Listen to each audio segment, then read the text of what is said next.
In the serene landscapes of California, a nightmare loomed. Edmund Kemper, a 6'9" giant, transformed from a friendly, gentle giant to a ruthless serial killer, leaving an indelible mark on the landscape of American crime. Let's take a look. The maniac, he is a cunning man. He knows just exactly what moves he's going to make. Announcing today,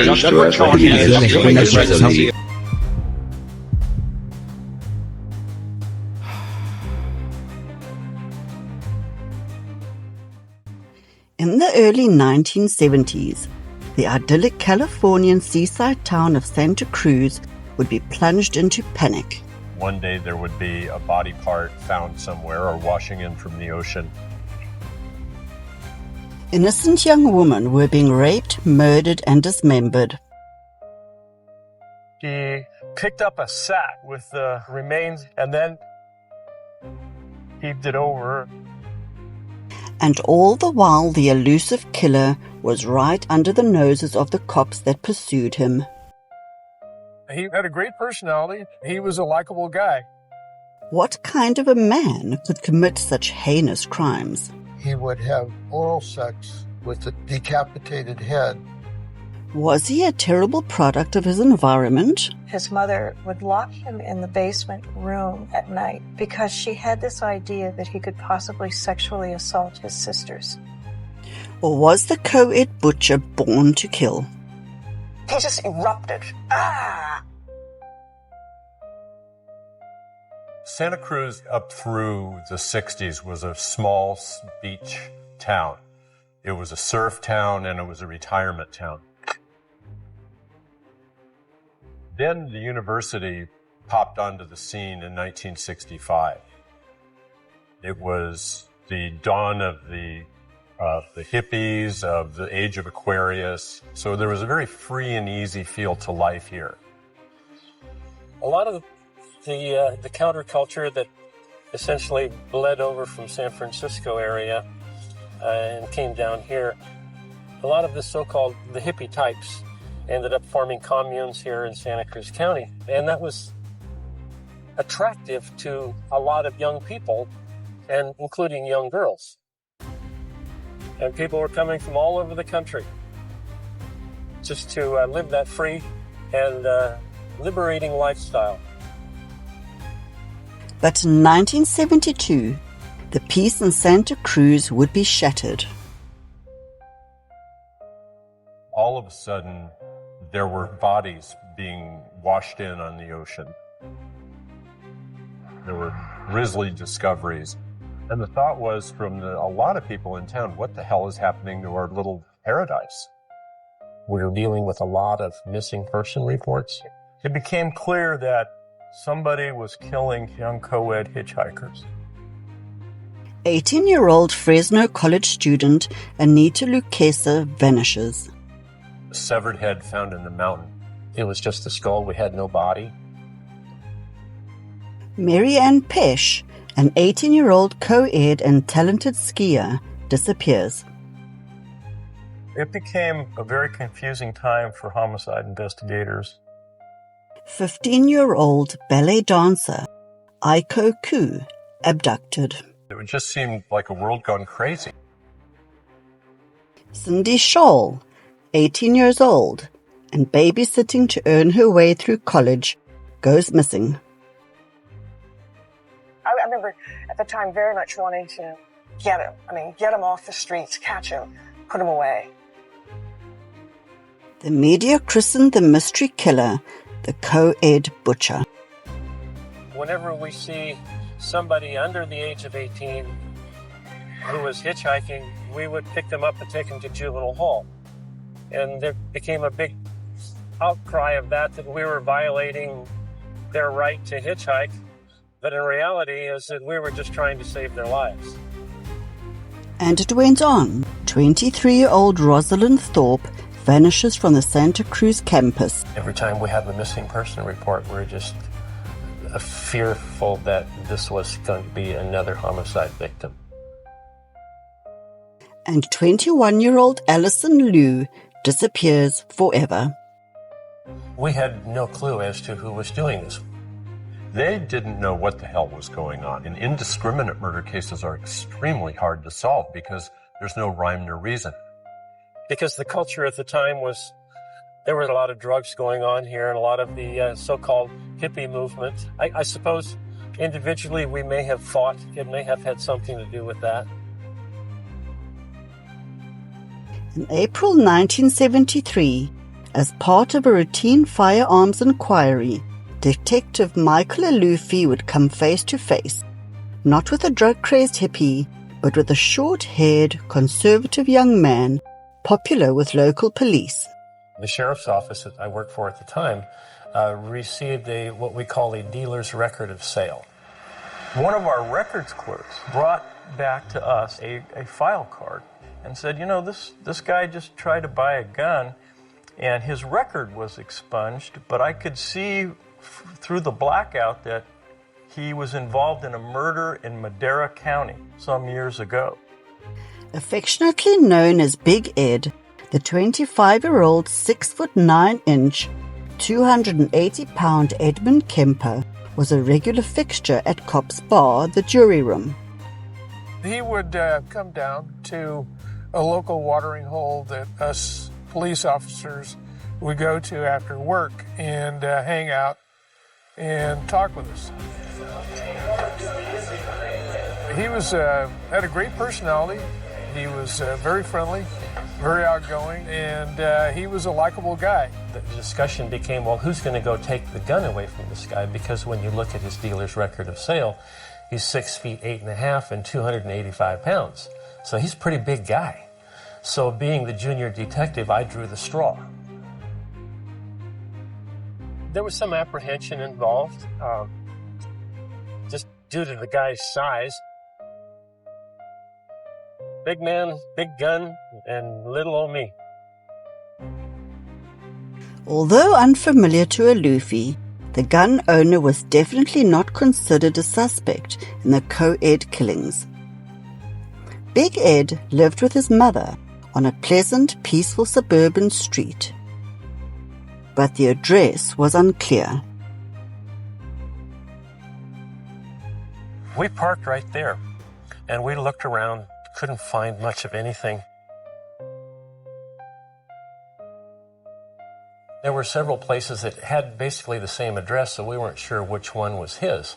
We were, I'm just guessing at this point, right around this point right here, when a car came around the curve and pulled up right there where that car is. I told Don, I said, let me go ask this guy if he knows where Kemper is. So as I approached the car, there was a gentleman in the car lying across the front seat with the door open, and he was fiddling underneath the dashboard. And I was just about to this point when I said, excuse me, I'd like to speak with you for a second. When he got out of the car, he got out of the car, and he got out of the car, and he got out of the car. And immediately I knew that this was Mr. Kemper, the man I was looking for, because he towered over me, and I'm 6 feet tall.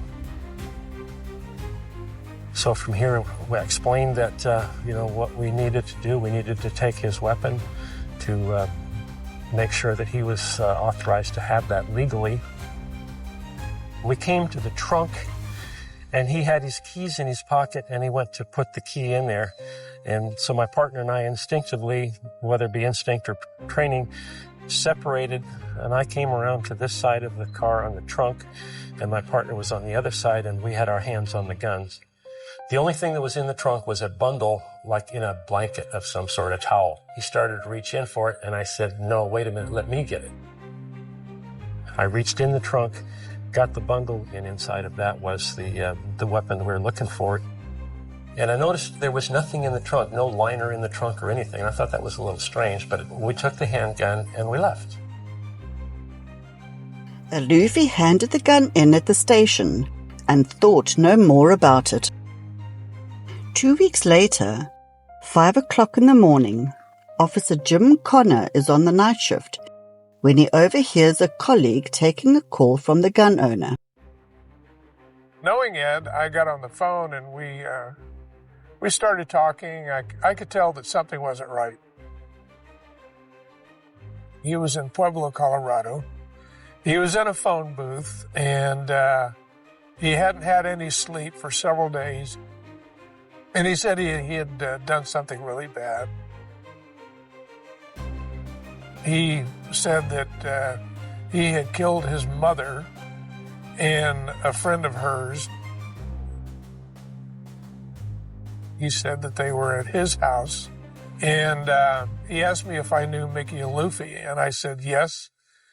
And he says, well, my house is hard to find. Mickey knows how to find it very easily because he had been out there and had confiscated a gun. Officers contacted Detective Luffy at his home. I'm standing there getting all this information and giving all this information, and I have this tremendous feeling of all of the blood just rushing out of my body. It was just, oh my God, this is unreal. One of the deputies broke the back window, which is on the other side of the sliding glass door. And then we started looking to see if we could locate the bodies in the closet. We pulled back a sheet and we saw some hair and some blood. Then Big Ed Kemper made a startling confession. He made comments to Jim Connor on the telephone that he had killed all of the co-eds too.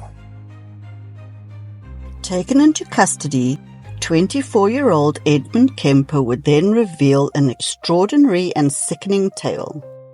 In the early 1970s, the Californian beach resort of Santa Cruz had been stunned by the mysterious disappearance of a series of young college girls and a catalogue of gruesome discoveries. Then in April 1973, 24-year-old 6'9" Edmund Kemper unexpectedly confessed that he was the infamous co-ed butcher and that he now had a tally of 10 murder victims to his name. Taken into custody, he would now reveal his extraordinary story.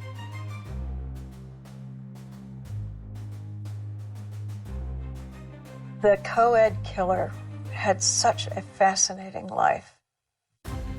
Born in 1948, Edmund Kemper was the middle child of 3. His mother and his father were very strict disciplinarians. There was no leeway one way or the other. Growing up in Burbank, California, Kemper looked up to his father, but had difficulties with his mother, Clarnell. She was a punitive person that he resented greatly. She was harsh, aggressive, putting him down, I think, when he was younger. Call it verbally abusive, I don't know, but very aggressive verbally. In 1957, after years of unhappy marriage, the 9-year-old Edmund's parents divorced. Clarnell, Edmund, and his 2 sisters moved away. Kemper was already behaving oddly. He showed a lot of pathology as a child. He would cut off the heads of his sister's dolls, in other ways deform the dolls. At 10, he had made a comment that if he ever had to kiss his teacher, he would have to kill her. And when you think about a 9 and 10-year-old at that point having that kind of a thought process, you begin to wonder, what is it about him? The young Kemper was developing a violent fantasy life. He moved from dismembering dolls to harming animals. He admitted once burying a cat alive, later digging its body up to play with it.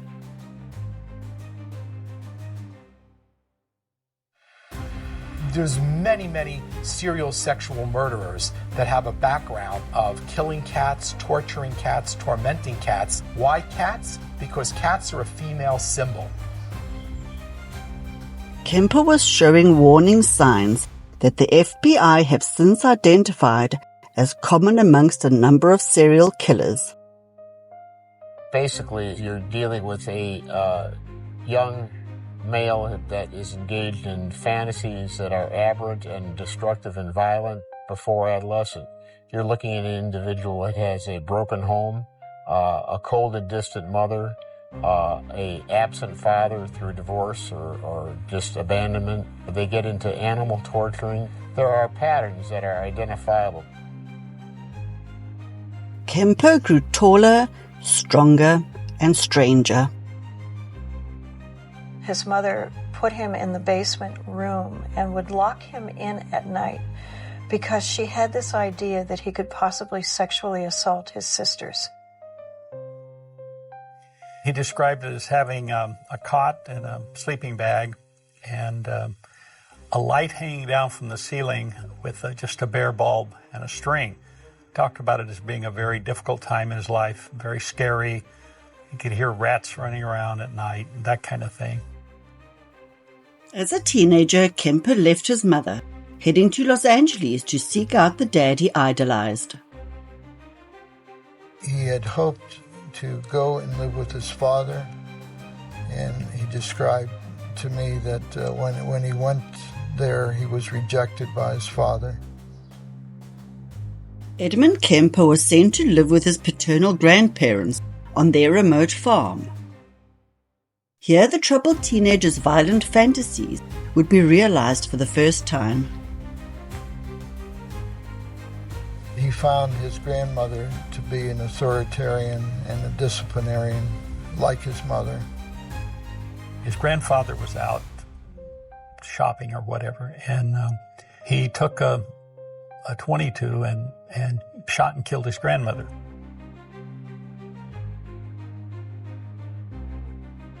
When he realized his grandfather would be coming home and finding his wife dead, they were elderly, he decided he couldn't allow his grandfather to go through that trauma.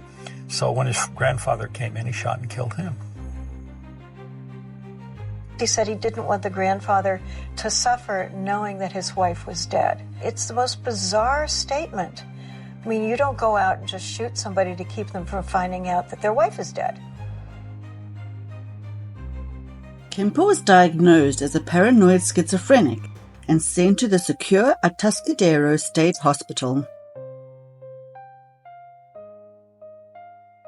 That was a very harmful place for him to be institutionalized. He certainly learned a lot of bad things. Dr. William Schanberger was one of the facility's staff. In those days, we had 1,600 patients in the hospital. There were probably several dozen people who had committed murder. 800 mentally disordered sex offenders. We had psychology staff of only 10 people or so. Although not Kemper's therapist, Schanberger would have regular contact with the inmate. Ed is a bright fellow, and that was obvious when you were talking with him. He was kind of a model patient. The likable Kemper soon became a trusted assistant to the psychology staff that dealt with the hundreds of sex offenders. He had so much access to the records, and there would be detailed descriptions of the methods used in carrying out the crimes, techniques of deception. Remember, he was 15 when he went into the mental hospital, and he really had never had any sexual experience at all. Generally, what you'll find is that the child will pursue these violent fantasies, and in adolescence, the sexual element will come on board, and they will have sexual fantasies that develop along the lines of using people as an object rather than a partner. They want to do something to somebody, not with somebody. He had a fantasy life. He described himself as masturbating numerous times during a day when he was in the mental hospital. As part of his duties, Kemper had access to the hospital's psychological test papers. Kemper was very smart. He knew what a psychiatrist and psychologist wanted to hear. He knew all the criteria for different diagnoses. They treated him, and I think they thought they cured him. After 5 years in the secure hospital, Edmund Kemper, now 20 years old and 6 feet 9 inches tall, was released.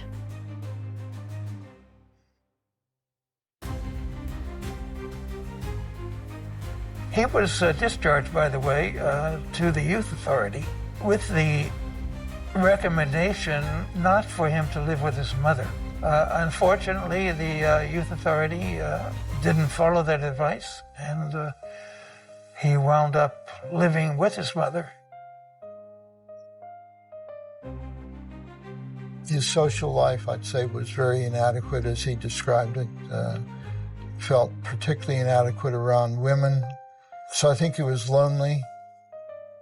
Here was a young man, he's 21, 22, and he probably never had a date in his life. Probably have the usual interest and needs to connect with women. What can you tell someone about yourself? That I murdered my grandparents and I was in a mental hospital for the last 5 years of my life. I can't imagine how difficult it would have had to be.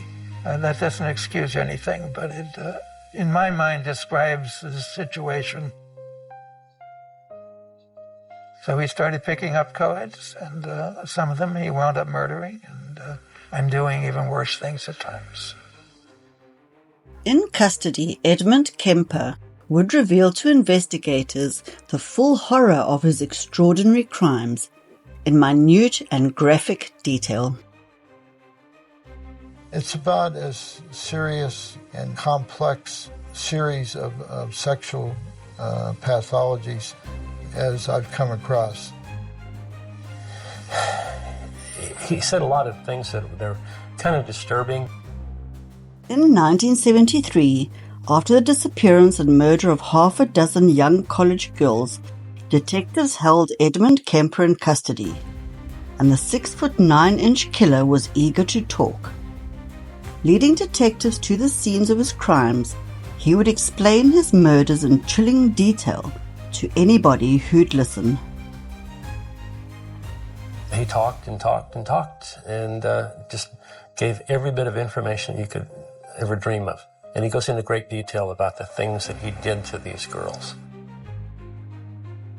Most of the serial killers I've worked with fall into two distinct types. One group of serial killers will never like to talk about their offending behavior at all. Whereas the second group of serial killers are desperate to talk about their killing. They're desperate to be at the heart of the story. He said a lot of things that they're kind of disturbing.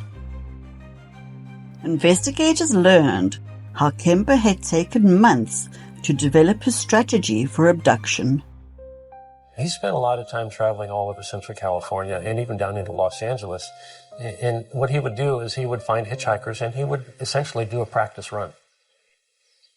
As he would drive off with the young women, he would look over at them, think about fondling their breasts, and have great sexual curiosity about them. Over numerous trips, Kemper honed his harmless persona and perfected his plans. Only then did he feel confident enough to act out his fantasies. On the 7th of May 1972, Edmund Kemper picked up two 18-year-old friends, Mary Ann Pesch and Anita Lucchesa, near the university campus in Berkeley. They would get in the car and he would drive off, and immediately he would say, "Oh, I don't think your car door is closed." And he's huge. He's a big man. He could reach all the way across the car, open it, close it, and then he would drop a chapstick behind that mechanism. So if they became afraid or they wanted to get out, it wouldn't allow the mechanism to work. Kemper drove them to a remote spot. He told detectives that holding the girls at gunpoint, he had forced Anita to climb into the trunk. He then returned to the car and stabbed Mary Ann until she was dead. Just think about Anita Lukesha in the trunk, listening to her best friend being stabbed and hearing her screaming. I mean, you know, it's pretty heavy stuff, actually. Kemper then opened the trunk and killed Anita. He took the dead girls to an apartment he was renting. There he dismembered them before dumping their remains in the mountains. All the while, the police hunted the mysterious co-ed butcher. The seemingly harmless Edmund Kemper was sitting next to them in their favorite bar.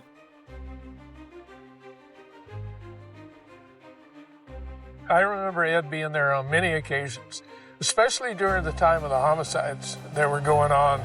He would come in and have a few beers with the guys. He was a likable guy.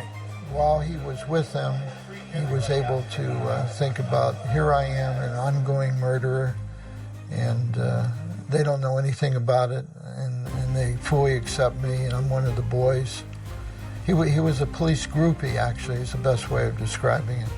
Many serial sexual murderers have a fascination with police. That's part of their psychology. And they do that for a number of different reasons. To hang out with them was one, but they also sometimes can follow the investigation and see if they're talking about it at all. This is very stimulating for them.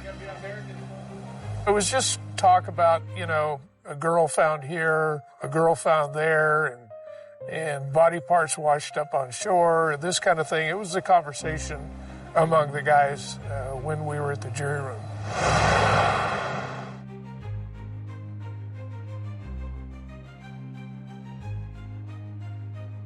On the 14th of September 1972, Kemper spotted 15-year-old ballet student Aiko Ku hitchhiking. She'd missed her bus and was worried about being late for a dance class. She had made a sign because she missed the bus. She needed to get to San Francisco. She was very young, small, easy to overpower. Got in the car. He drove across the bay to San Francisco, but unfortunately for her, just kept going. This little girl was terrified, obviously. Kemper bound, gagged, and then suffocated his captive. But it was only when Kemper took his victims' bodies home that he could fully act out his twisted fantasies.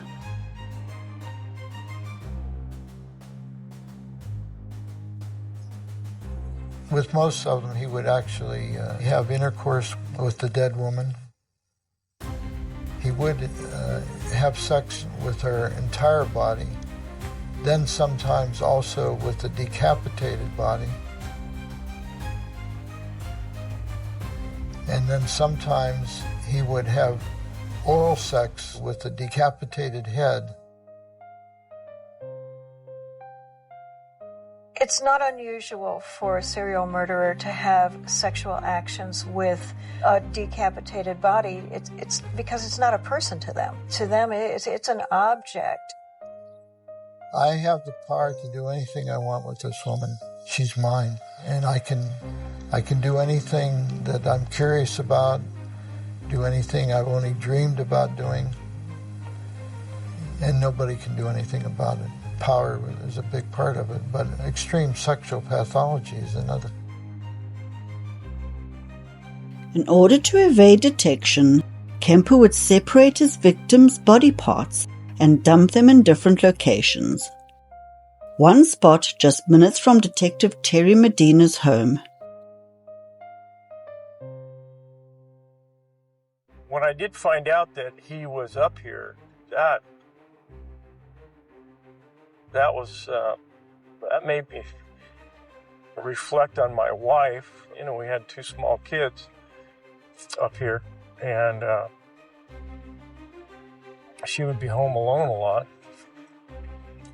So that gave me kind of a funny feeling in the pit of your stomach.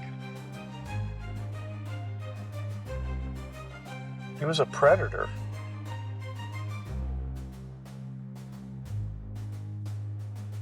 Well, this would be approximately the place that Kemper parked the car. Very remote. It was even more remote 30 years ago than it is today. There was nothing up here then. It was just in the mountains. Picked up a sack and then carried it right to the edge. And remember, there was no fence here. Heaved it over, and that was the remains of Cuckoo. Of all of these murders, that's the one that I think affects me the most as I think about it. I mean, they're all brutal, but that one just seemed to stick with me. There's those of us that do murder cases, there's always some that seem to get inside you.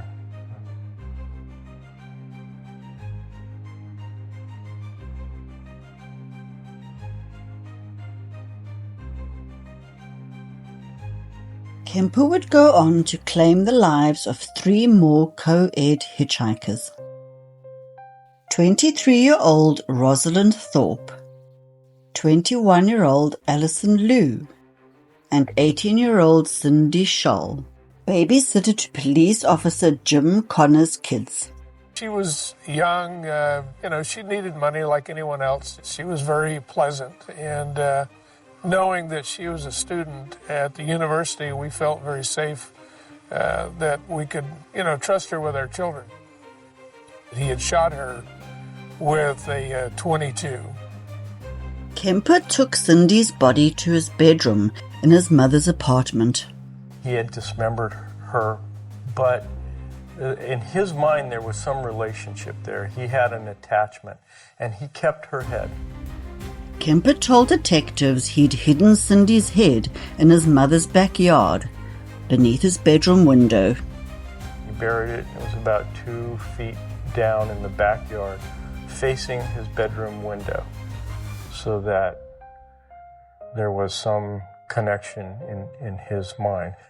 It was unbelievable, because Ed seemed like, excuse the phrase, a gentle giant, with a very nice personality and likable kind of guy, that he could be responsible for something like that.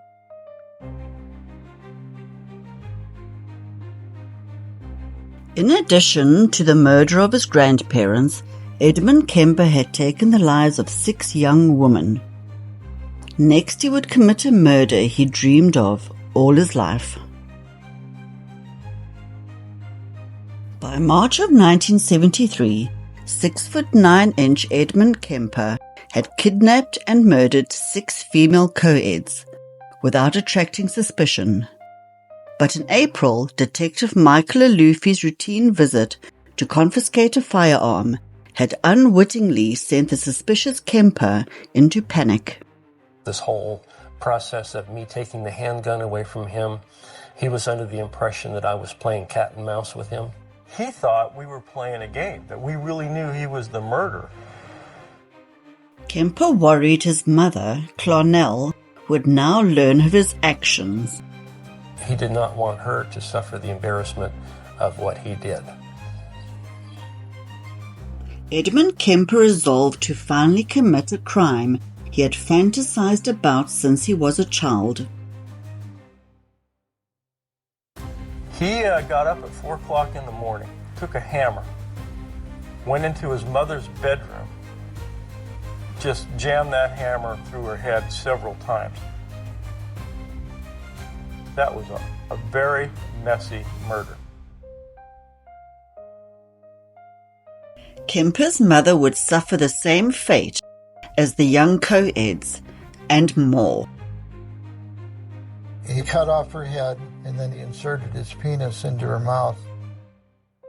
Put it on the mantle above the fireplace and just yelled and screamed at it. And at times he threw darts at her face.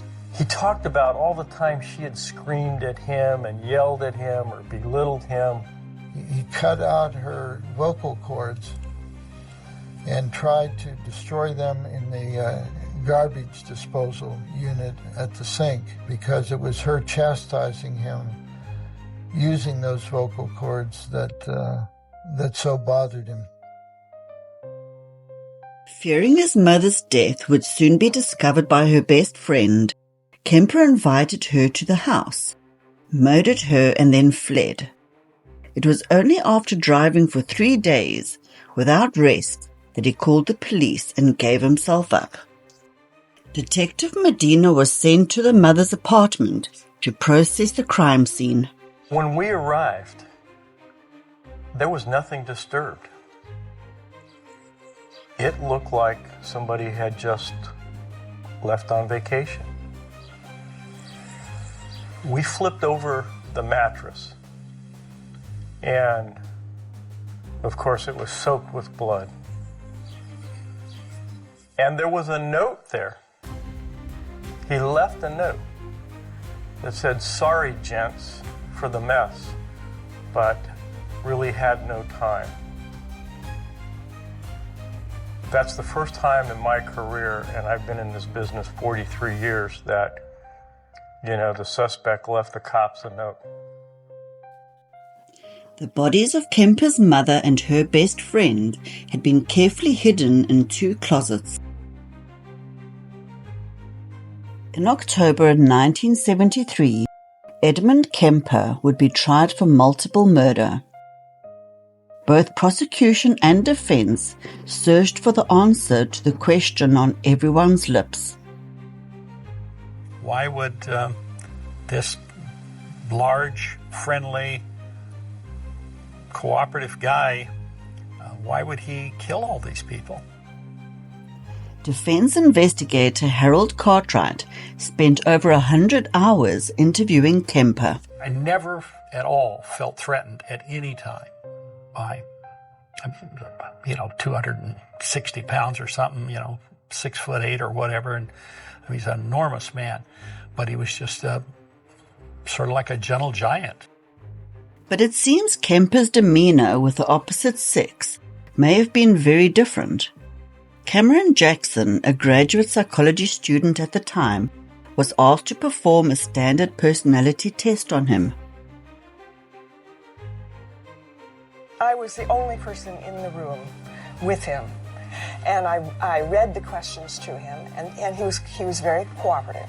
And then suddenly, just out of the blue, he both sort of started to get up, and he just erupted like a volcano and he's like that, and his hands and everything. And I just went like that, backwards. And in immediately came 1 or 2 policemen who calmed everything down. It was just so fast and such an overwhelming rush of anger and emotion and fury. I don't really remember the exact question now that I was asking, but I'm sure it had something to do with women. And I was a woman asking him questions. In the courtroom, Kemper's taped confessions were played aloud. I recall sitting in the trial, listening to the taped confession of Kemper and looking around and seeing the face on the parents of the murdered girls. Just the shock and the agony and what they had gone through. In the coverage of these terrible crimes, I think the most neglected aspect are the victims. There's a brief mention of their names usually. These were all young college girls. They were working towards a career. They might have chosen to have a family. All of that is lost when a murderer comes along and takes them away. What a tragedy. In those families where a young woman was murdered and taken away, the tragedy of that is as much alive today as it was back in 1972. On the 8th of November, Edmund Kemper was found guilty of 8 counts of first-degree murder and sentenced to life imprisonment. So what drove Kemper to take the lives of 10 innocent victims? Was it his broken family life and the alleged emotional abuse from his mother? Or was he simply born to kill? He only once said something like, It was the way I could control them. And that's the only thing he ever said the entire time I dealt with him that had anything to do with why he did what he did. Ed Kemper is the classic sociopath. He feels no guilt. It's all about him. No compassion whatsoever. It's very difficult to say how he looked at what he was doing. Would a person who walked into a butcher have remorse about cutting up a chicken? I don't know. I doubt it. And I think that's what he looked at. An object that he could dismember. You know, you look at him and you say, okay, something happened. His wiring was crossed. He had a chemical imbalance. He had something. And then you look at him and you say, no, this is strictly environmental. You know, the way he grew up, all the life experiences that he had led him to the point that he becomes this serial mass murderer. Maybe he was killing his mother all along. Who knows? I think when we're all studying serial murderers, we want to find something to blame. It's got to be this crazy mother that he had who locked him in the cellar, but she must have felt something. You know, people who are around serial killers for a period of time will pick up some type of a feeling. They can't describe it, but they know something. There are genetic and biological factors, there are sociological factors, and there are complex psychological factors, all of which interact. And if we're going to ever reduce and prevent these things, we have to attack it on all these levels. I don't think anybody is born to kill. I think everybody is born with a series of pluses and minuses in their makeup, both physically and mentally and emotionally. I think that things happen to people. Most people are able to cope with it, deal with it. Some people are not.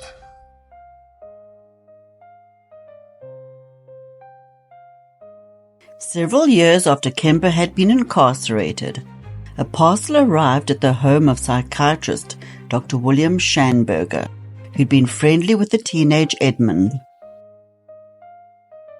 I received in the mail this cup from Ed Kemper. It said that it took him about a year to make, and it's a very, very complex, it's like a battered cup. And on the cup is written also, I beg your pardon. And on the bottom, I never promised you a rose garden. Meaning to be,